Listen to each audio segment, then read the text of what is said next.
দুটি সংখ্যার গসাগু 11 এবং লসাগু 1716। সংখ্যা দুটি 3 অঙ্কের হলে তাদের সমষ্টি কত?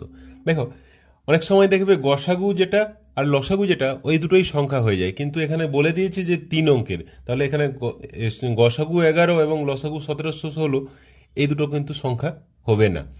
তাহলে আমরা কি করব না, লসাগুটাকে আমরা আগে গসাগু দিয়ে ভাগ করে নেব। 1716কে যদি 11 দিয়ে ভাগ করি কত হচ্ছে?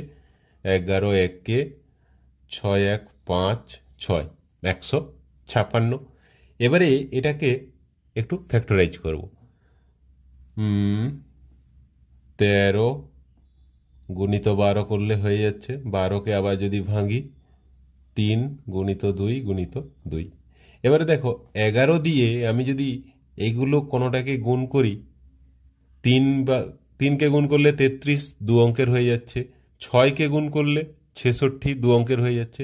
একমাত্র যদি 3টে মানে 12কে গুণ করি তবেই 3 অঙ্কের আসবে, 132। আবার 11 13, এটাও 3 অঙ্কের হয়ে যাবে। তাহলে 11 13 হচ্ছে 143, আর 11 12 হচ্ছে 132। এই দুটো 3 অঙ্কের সংখ্যা পাবো। তাহলে এই দুটো যোগ করলে কত হচ্ছে? 275। অপশান ডি হয়ে যাবে অ্যান্সার।